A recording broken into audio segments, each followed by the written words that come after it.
and cis women in the same competitions. However, still there are little or no solutions involving the possible performance advantages of transgender people over cis women, which might mean that there are not enough arguments in order to change the current scene and provisions. Once I've introduced you to my research, let us now discuss the review of literature of my study. Through the course of the years in which humans lived, different sports were always present and vital in the lives of people, as they make us fit, healthy, and happy with our lives. However, transgender people, who are the people that does not conform to their gender identity assigned at birth, thus having their own gender identity, do not have the opportunity that should be theoretically free for everyone.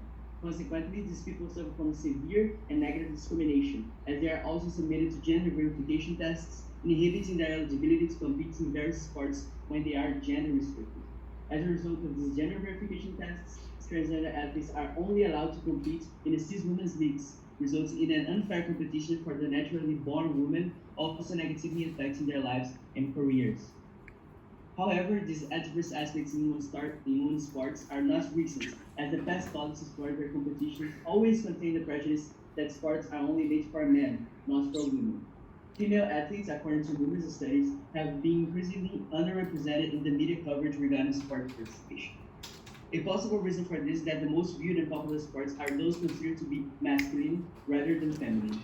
Although the rise of the feminist movement reached its peak and grew stronger after Title IX in 1972, women athletes are still perceived as less able than male athletes, as many different sports have historically been perceived and treated as not suitable for women.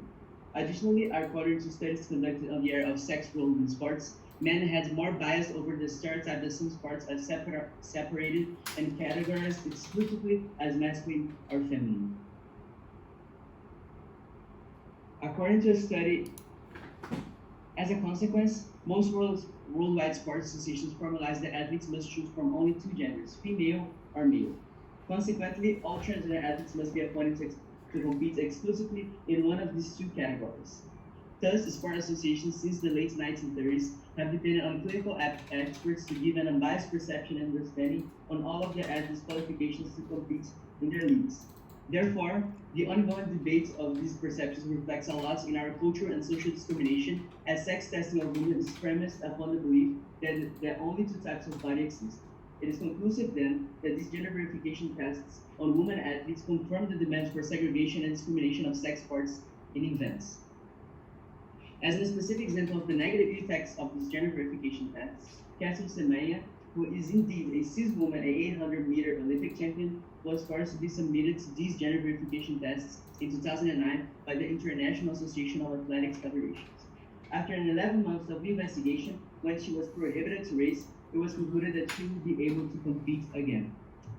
This case has revived discussions on the necessity of these tests, but sports organizations have been enforcing them since the late 1960s. Through an analysis of numerous specialists, it was concluded that disadvantages resulting from gender verification tests do not exceed the personal disadvantages of all athletes, as all of the rights from the computers are mostly ignored by these international sport organizations. Additionally, these gender verification tests do not only impede transgender athletes to compete in accordance with their gender identity, but it's also a problem for cis women, as they need to be submitted to them and are also prohibited to compete for a certain period of time, which was exactly Saman's case. Now, relating to the focus of the study, whether transgender athletes should have the option to compete following their gender identity is a very controversial question, as possible involvements of transgender individuals having athletic advantages made many sports associations to place restrictions on transgender competitors. According to a study on the topic, it was found that transgender athletes had a negative participation in sports due to the restrictions imposed on them. Additionally, regarding public opinion, as reported by Morning Consult study conducted in 2019, people are directed more by the judgment of speed and strength of transgenders rather than by actually knowing them. Following the same study, 57% of audience agrees that transgender women had a competitive advantage over cis women, while 20% disagreed and 22% didn't know. Thus, this study proves that the general public opinion on the topic is towards the belief that transgender women do have physical advantages over cis women.